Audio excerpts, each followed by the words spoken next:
Ele se tornou conhecido pelo grande público através da criação de personagens típicos da comédia popular. Mas o ator Tonico Pereira se joga com tal carga dramática no que faz que é impossível ficar alheio ao brilho e inteligência na construção de seus personagens. Resgatamos para você uma entrevista com o ator exibida pela TV Educativa nos anos 2000. Afinal, aqui, se existe memória, a fita roda. A gente vai conversar agora com o ator Tonico Pereira. Tonico, você sabe que poucas vezes eu tive a oportunidade de conhecer atores que me emocionassem como você me emociona. Você é dono de uma técnica intuitiva, esplêndida, todo mundo comenta isso. E mesmo essa técnica que você se autoconferiu, você passa uma emoção em qualquer veículo, né? Em qualquer um, na televisão, no cinema, no teatro, que é invejável. Eu, sinceramente, não tenho por que ficar te elogiando gratuitamente, que não é esse o caso, mas muito poucas vezes eu tive a oportunidade de ver isso. Como é que você conseguiu juntar esses atributos todos? Olha, eu começo a dizer que sou um ator realmente iletrado. E por ser iletrado, o que me restou foi o caminho da vida, né? Da minha própria vida, das minhas dificuldades, das minhas andanças. E talvez isso me tenha dado esse know-how. Ele não me é muito consciente, não. Eu trabalho quase que recebendo, entendeu? Eu sou quase que um médium. Eu não tenho muita consciência das coisas, não, assim, para explicar, para detalhar, não. Mas eu, de qualquer maneira, agradeço suas palavras, elas são bastante carinhosas comigo. Não, mas é verdade, e não são minha propriedade, não. É quase uma unanimidade, né? Você é guru de vários atores importantes, né? Por exemplo, Pedro Cardoso, você é quase o pai dele, né? Ele é difícil, a referência que você causa nele é muito grande, e assim são vários. Qual foi o personagem que você fez que mais saudade você tem? Rapaz, eu tenho saudade de todos, porque aquilo tudo é tão próximo de mim, tudo é tão dentro de mim que eu não consigo privilegiar nenhum deles. Eu gosto de estar trabalhando, eu gosto de estar interpretando. É uma coisa visceral e necessária para mim. Então eu não sei distinguir um ou outro como uma saudade, são todos filhos. São quantos anos de carreira? Eu estreiei no Rio em 68, 69, com o grupo Laboratório de Teatro da Universidade Federal Fluminense Integrada à Comunidade, que era um grupo de universitários que eu fui convidado a fazer parte e por isso ele tinha o nome de Integrada à Comunidade, porque eu não era universitário, eu nunca fiz universidade, então eu era o único não universitário. Então eu comecei no Rio dessa forma, mas antes eu tinha uma experiência na minha cidade que era de teatro de colégio religioso, que não era nada importante, mas que também não me fez pensar em ser ator nunca, como até hoje eu não me considero ator. Eu acho que... Você se considera o quê? Eu sou o anti-ator. Então o que acontece é o seguinte, eu acho que eu sou ator porque não sou ator. Entende essa dicotomia? É porque realmente eu não tenho ortodoxia nenhuma escolar, não estudei jamais nada, e até as coisas que acontecem comigo muito engraçadas. Por exemplo, o Avarento foi uma ideia que eu dei para o Amir e para o Ivo para montar, e eu o Amir Haddad, eu nunca tinha lido Molière, não. Entendeu? Aí falaram, esse personagem é bom para você, então eu fui conhecer Molière depois que, inclusive quando eles me chamaram para fazer efetivamente, eu não tinha lido o texto ainda. Então é de uma loucura, ou de uma insensatez absurda, né? Mas e como é que você deu a ideia se você não conhecia? Porque uma amiga minha me falou, você faria bem o Avarento. Uma Lorena da Silva, uma menina que eu fui até padrinho dela na escola de teatro, quando ela se formou. Ela foi para a França, ficou lá um tempo, voltou e ela me viu fazendo Noite de Reis e falou isso. Aí eu falei, vamos fazer, mas eu não tinha lido o texto, não tinha nenhum embasamento para sugerir, não sabia nem como é que era o personagem. E como é que você resolveu trabalhar como ator? Eu comecei com esse grupo, eu fui visitar. Mas você chegou no grupo, né? Eu cheguei no grupo porque eu fui visitar um primo que era presidente do diretório da Universidade Federal Fluminense na época, de letras, e nesse dia estava sendo formado um grupo de teatro. Aí eu participei da reunião. Ele estava nessa reunião, eu falei, vamos assistir essa reunião, eu assisti, e eu tenho a impressão que foi muito levado pela libido. Tinha muitas meninas bonitas, e eu acho que isso foi o que mais me motivou a fazer teatro, sabe? Muitas mulheres bonitas, inclusive eu casei com a minha professora de latim, eu tenho 2 filhas com ela, que era uma pessoa que dava aula para um pré-vestibular, que eu fiz o pré-vestibular, mas nunca fiz prova. Eu resolvi namorar a professora de latim, que era melhor, né? Então fui fazendo teatro assim. Comecei assim no Rio. Aí trabalhava paralelamente, eu trabalhei com eu tive livraria, eu tive peixaria, eu tive bar. Hoje eu tenho uma loja de autopeças e outra de parafuso. E eu trabalhava na Varig na prestação de contas da Varig.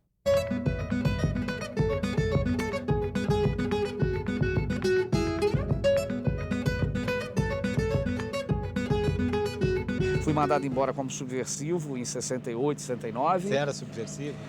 Eu tinha algumas ligações simpatizantes com alguns grupos, porque o pessoal universitário, tem gente que eu nunca mais vi até hoje, né, desse grupo. E a gente era sistematicamente preso, cada semana um deles era preso.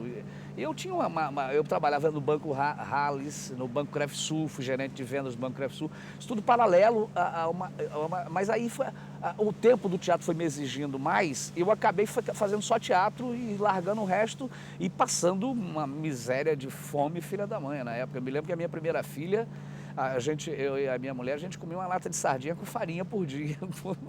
Mas foi um ato de resistência, eu não tinha mais como voltar, não conseguia botar mais terno para sair, para vender ações. É uma vida muito antagônica. Antagônica, aí não deu mais.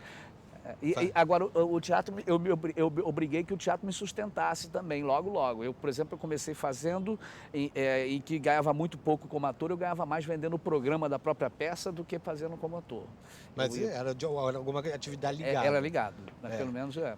Agora, você é um ator que é muito solicitado para fazer novela, e você tem prazer em fazer? Olha, as pessoas reclamam, né? Ficar lá 8 meses fazendo uma história Você pode reclamar de tudo. Eu posso reclamar que o teatro me toma muito tempo, que a novela me toma muito tempo, que o cinema me toma muito tempo, mas a relação que eu tenho com isso, antes do tempo, é a relação que eu tenho com os personagens, que são muito prazerosas. Esses encontros com o personagem é o que me fecunda para a vida, para tudo. Ele é fundamental para mim. Interpretar para mim é fundamental. Você falou nessa coisa intuitiva e que você praticamente recebe aquele determinado personagem.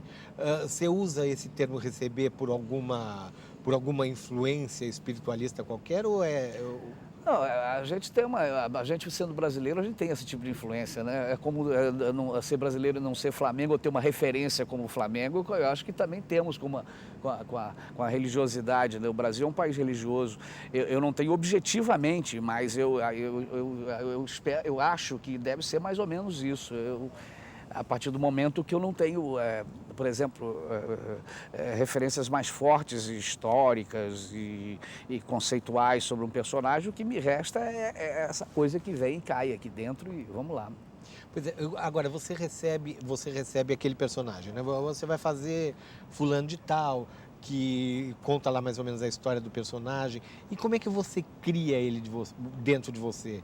Você vai para o palco ou para a televisão, ou seja lá para onde, e você recebe ali na hora, ou você de alguma maneira prepara como é que ele vai ser, como é que vai ser o andar dele, como é que vai ser o olhar? Não, eu nunca preparo, não. Eu parto da leitura. O texto me diz absolutamente, o texto me guia absolutamente. É claro que às vezes tem uma referenciazinha, por exemplo, o Zé Carneiro, que era um personagem que eu fiz 10 anos na televisão, ele era uma homenagem a um irmão que eu tenho que é mongoloide. Ele está com 43 anos agora, então eu tenho muitas das reações que ele tem, eu pus no Zé Carneiro, mas geralmente o texto, você encarar o texto com verdade, em princípio, você faz ele plenamente, ou seja, você critica até, mesmo encarando com verdade. Eu parto desse princípio. A primeira relação tem que ser honesta com o texto. E você tem preferência por comédia? Não. Eu tenho sim, o tragicômico, eu acho que é a linguagem do homem, entendeu? Não é à toa que um Chaplin existiu de forma tão contundente, né? Então eu acho que o tragicômico é o homem. E quanto mais você for homem, você vai ser tragicômico. E quanto mais tragicômico, você será homem. Então eu tenho a impressão que a minha linguagem, a que mais eu persigo, é a do ser humano em si. Agora, o teatro é um veículo complicado, porque agora, por exemplo, eu conheço meia dúzia de peças aí que estão fazendo bastante sucesso. Mas há pouquíssimo tempo atrás, estava com uma dificuldade de preencher plateias horrorosa. Você acredita ainda no veículo teatro? Eu acredito, porque ela é uma manifestação muito primária do homem, o homem não pode abrir mão dela, né? Então, você falou do sucesso, eu acho que o sucesso não norteia esse aspecto, não. O teatro vai existir independente do sucesso ou não. E às vezes eu tenho espetáculos completos em sucesso que foram de um prazer enorme fazer, apesar do insucesso. Eu estou mais ou menos com umas 50 peças, mais ou menos, devo ter uns 4 ou 5 sucessos. Então, na maior parte delas, é o que é normal na carreira de um ator, né? É isso aí. Mas o ator, ele persegue, ou as pessoas, não o ator, as pessoas perseguem muito o sucesso, a rentabilidade financeira e tal. Para você não incomoda o insucesso? Olha, o que me persegue, o que eu persigo de forma absoluta é a pausa que me dá prazer. Você entendeu? Às vezes, até o público pode até não entender nada. Eu já entrei num espetáculo, por exemplo, que eu terminei um espetáculo que gritavam bravo, Tonico, bravo, bravo, bravo. Mas eu entrei e falei assim, olha, volta outro dia porque eu fiz muito mal, pega seu dinheiro no caixa. E o produtor ficou muito chateado comigo. No entanto, porque naquele dia eu não me encontrei dentro do espetáculo. Apesar de ter feito bem para quem assistiu, mas o mais importante não é nem para mim quem assiste nesse aspecto, é como eu me sinto dentro do processo. Eu não tenho dúvida de que a primeira satisfação tem que ser minha.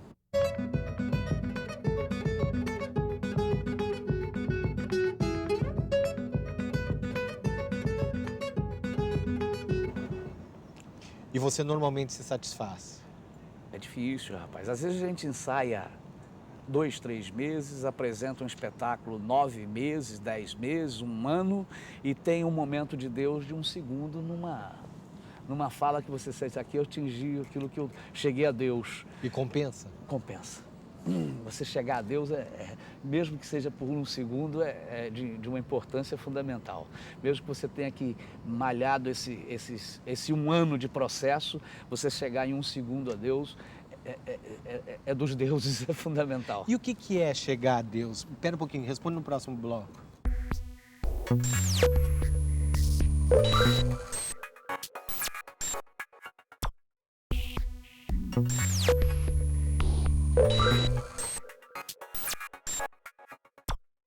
Ele tem a capacidade de colocar seus nervos à flor da pele quando defende os seus personagens. Frasista e inspirado, Tonico Pereira se consagrou no teatro, no cinema e na televisão em mais de 50 anos de carreira. Você está revendo uma entrevista com o ator realizada nos anos 2000. Aqui, se existe memória, a fita roda. A gente está conversando aqui e eu estou me deliciando, porque é uma maneira tão interessante de escutar o Tonico Pereira colocar as coisas da vida aqui pra gente, que eu tenho certeza que vocês aí de casa devem estar sentindo um pouquinho daquele gosto, daquela vibração que eu estou tendo aqui. E ele estava me dizendo que às vezes se apresenta o espetáculo durante um tempão, durante 1 ano, e durante 1 segundo você de fato encontra Deus, encontra aquela representação que a gente pode chamar de ideal. Aí eu perguntei, e o que é encontrar Deus? Você já disse nas suas palavras, encontrar, às vezes você pausa num espetáculo, num momento tão preciso, que você vê todas as sintonias energéticas convergindo para ali e você se sentindo, gente, eu fiz certo agora, eu acertei agora, depois de 1 ano, eu acertei nesse exato momento. É isso que para mim, como ator, encontrar Deus é isso, é o momento que você diz, aqui eu não tenho restrições a fazer, não é que alguém pode ter, mas eu não tenho, aqui é o meu encontro com o divino na arte. Decorar é uma tarefa complicada? É chato. Decorar é chato. Por exemplo, o Amir a gente não decora, a gente entende, né?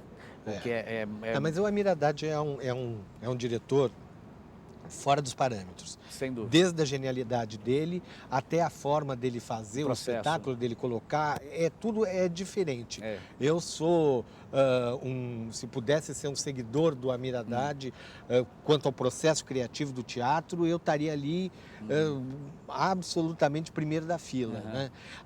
Mas é um processo diferente. Agora o resto você precisa decorar, e aí? Pois é, a gente decora, mas para mim É dolorido. é dolorido. Seria ótimo se existisse alguma coisa que você tomasse e aprendesse o texto sem maiores problemas. E como é que você faz para decorar? Você lê até que... Eu leio, mas fundamentalmente é o entendimento que te dá porque você, quando você tem um entendimento, você tem a história contada na sua cabeça, absolutamente. Então você tem um entendimento. Então, às vezes, você até troca palavras, mas o sentido está ali. Depois, se você está lidando com um autor clássico, como, por exemplo, Shakespeare ou Molière, aí você chega às palavras exatas dele, mas você chega com a compreensão antes de tudo. E aí, chegando com a compreensão, o prazer é muito maior, né? O prazer sem dúvida, bem maior. Ô, Tonico, uma vez eu vi você fazendo uma coisa que eu fiquei impressionado. A gente estava brincando antes de entrar em cena e eu estava ali fazendo uma pontinha, uma brincadeira, e aí a diretora, era a Sininha de Paula, se não me engano, pediu para você chorar. Aí você falou assim, tá bom, eu choro, você quer que eu chore mais do olho esquerdo ou direito? Aí ela falou assim, do direito, e você chorou mais, ou do esquerdo, tanto faz, e você chorou mais do olho esquerdo. Como é que você fez isso? Rapaz, eu acredito em absurdos. Só pode ser. Eu realmente acredito em absurdos. Eu acho que o homem é capaz de tudo. Eu acho que o limite do homem é o próprio homem. Então não existe nada além do homem para limitar o homem. Entendeu? Eu costumo, como eu digo, eu costumo entrar um filósofo do futebol falava que como é que o jogador tem que ir na bola como se vai um prato de comida. Eu, como ator, eu vou ao personagem como um prato de comida. Mesmo porque eu me lembro de peças que eu fazia, que eu falava assim, meu Deus do céu, eu tenho que fazer tudo certo e bem, porque eu tenho filha em casa que está dependendo desse salário. Eu não posso errar. Então, a minha entrega é muito grande. É muito grande mesmo. Agora, não é sacrificosa, não. É gostosa. É gostosa. Agora, você estava falando antes em mulher. Quantas vezes você casou? Relacionamentos fortes, né? É. Perdi a conta. Sei lá. Tem um bocado. Sei lá. Tem um bocado. E essa variedade toda não te traz uma falta de uma coisa fixa? Eu agora estou fixo há 5 anos, 6 anos, mais ou menos, com alguns percalços, evidente, porque nenhum relacionamento é assim, mas eu acho que tudo é importante, tanta variedade foi importante quanto o fixo é importante. Eu acho que tudo enriquece, toda experiência é válida. E essa fama do homem mulherengo, não te pesa um pouco? Mas eu tenho essa fama. Pois é, mas não pesa? Ela pesa em que sentido? Ela em determinados Ele fala, se eu fosse mulher, eu falo assim, eu não vou sair com essa bisca aí, que é um puta do mulherengo e tal. Não, mas tem mulheres também que gostam. Então, é verdade. Então, pô... senão você não estaria aí, né, vivo pra contar. Mas eu não sou mulherengo, não. Eu sou uma pessoa muito afetiva e muito... Eu tenho uma... Eu gosto de mulher, muito. Então, é só isso, mais nada além disso. O que é que te dá prazer na vida, além de trabalhar, além de exercer aí a tua profissão? Mulher. Mas o que da mulher?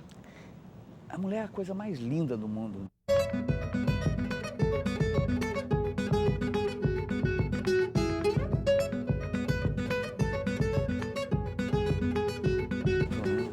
A mulher é uma poesia ambulante andando ao seu lado. O homem não? Não. Não, nada contra os homens, mas o homem, para mim, eu não sei, eu não me relaciono bem com... Tenho alguns poucos amigos. Eu sou muito mais chegado, mais perto das mulheres. Mas o que você está dizendo, você está exaltando a mulher como uma poesia, mas o que te agrada mais? É o sexo ou é a companhia da mulher? Sem dúvida, tudo isso envolve. Envolve sexo, envolve companhia, envolve fundamentalmente inteligência e sensibilidade. Inteligência e sensibilidade. Eu costumo dizer, inclusive, o seguinte, que as mulheres burras são as que não me preferem. As inteligentes ficam comigo. É uma modéstia complicada. Não é modéstia. É uma realidade. É que eu acho mesmo. Eu sou ótimo. Por que ficar... Para mulher, eu sou ótimo para mulher. Eu trato muito bem mulher.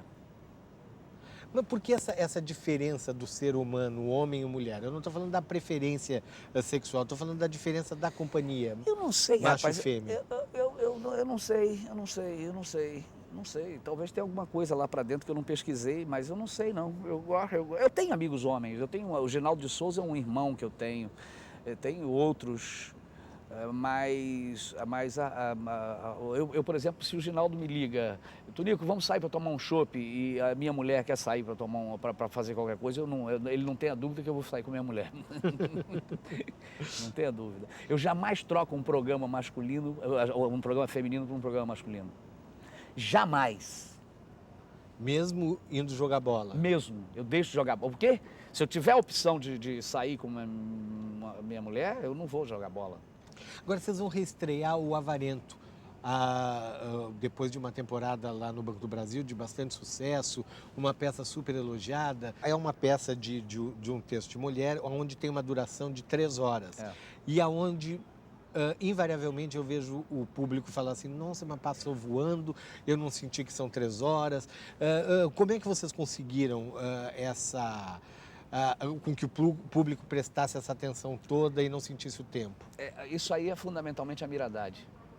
A linguagem do Amir é a linguagem do conhecimento. Nenhum ator ali está dizendo uma palavra que não saiba o que está dizendo. Então, isso interessa ao público, entendeu? Porque o que enche o saco num espetáculo longo é o público não entender. Tanto é que os clássicos geralmente são cortados. E o Amir faz na íntegra. Ele fez o Shakespeare na íntegra, fez o Molière na íntegra, mas tudo é conhecido, tudo tá certo no que está sendo dito. O Shakespeare que você fez com ele foi Noite de Reis. Noite de Reis. E está tudo bem dito. No momento que isso está bem dito, a pessoa pode ficar ali, porque ele está vendo um acontecimento de vida, não está vendo um texto ser jogado fora. Você entendeu? Com o ator não sabendo o que está dizendo, ou então um corte brusco na peça porque não teve compreensão. Não existe isso. Essa possibilidade não existe. Então, o público se delicia com isso, ri muito. E não só, o público é uma experiência muito... Você vê pessoas que saem em espetáculo de 1 hora, 1h30, a pessoa sai e vai embora. Nesse espetáculo nós temos 3 horas, ninguém foi embora. Fica todo mundo lá até o final. E às vezes pessoas já idosas, vão muitas vans com aquelas senhoras e tal, que têm no mínimo o problema de ir ao banheiro. E no entanto elas não vão, elas assistem, riem muito. Quem são os diretores que te chamam e que você fala assim, não preciso ler papel, não preciso ler o texto e vai? Pela qualidade do diretor? A Amir Haddad é um deles. É um deles não, eu acho que é o único. Acho que é o único. Na verdade, agora você falou um fato também que é muito engraçado. Eu costumo ler, não, hein? Eu não costumo ler. Para televisão, não costumo ler. Para cinema, eu não... Geralmente as pessoas me mandam o roteiro, eu falo assim, pô, não manda roteiro não, manda só minhas falas, que já me basta. Porque senão me obriga a ler um roteiro, eu odeio ler roteiro. Mas não como é que você compõe personagem para fazer parte daquela história sem ler a história, só ler o personagem? Porque o ser humano se coloca nesses lugares, poxa, sem maiores dificuldades. É só você não bloquear o seu ser humano. Eu tenho papéis aí que eu fiz, eu chegava na hora, lia e fazia. Eu tenho uma experiência, por exemplo, com Walter Lima Júnior, que foi o primeiro filme que a gente fez, talvez até o primeiro filme que eu fiz, que eu me ofereci nesse filme para ser figurante, porque eu nunca tinha visto uma câmera de cinema, nunca tinha trabalhado em cinema. Aí comecei como figurante, esse filme levou 4 anos para ser feito, eu terminei como ator, indicado para prêmio. E era um filme em que o Walter chegava para a gente, hoje vocês vão falar isso aqui, não tinha nada escrito, hoje vocês vão falar isso aqui assim. Aí a gente improvisava, cada um tinha o próprio nome, que era Lira do Delírio, eu não sei se você assistiu esse filme. Não, mas eu lembro. O último filme da Nessi. E era todo assim, era Pereio, era o Cláudio Marzo, era o Antônio Pedro. Pô, tem cenas antológicas desse filme que não tinha nada escrito. Com Nelson Pereira dos Santos também, que é outro gênio, que é um cara que, pô, é uma loucura, ele é econômico no filmar, inclusive. Memórias do Cárcere, a gente ficava de plantão lá, eu jogando sinuca com o Wilson, ai meu Deus. Mas não importa. Jogando sinuca lá no set, aí ele falou, Tonico, hoje você fala, hein? Aí eu falei, fala o quê? Aí ele falou, toma um papelzinho, você geralmente anotado num rascunho qualquer, toma aí, sua fala é essa. Sabia nem que contexto era.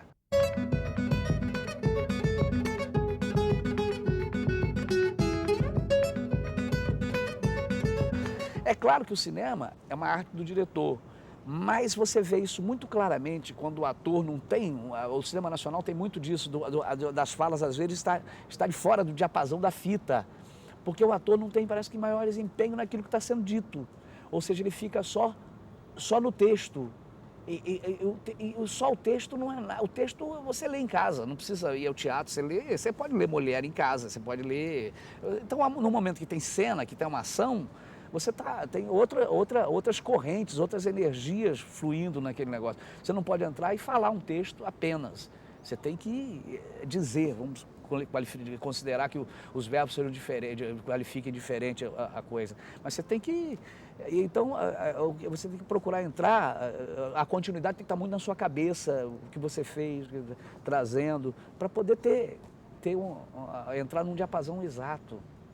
Tonico, eu queria agradecer demais você ter vindo aqui no nosso Por Acaso e dizer que é um super prazer ter você aqui e desejar o maior sucesso para o Avarento, que eu tenho certeza, embora não tenha visto ainda, mas muitas pessoas já me falaram do que é importante e gostoso de te ver lá em cena na peça do Amir Haddad. Eu agradeço a você a oportunidade, eu acho legal. Eu não sou uma pessoa muito de dar entrevista, não, você me deixa à vontade, isso é ótimo. Eu agradeço bem.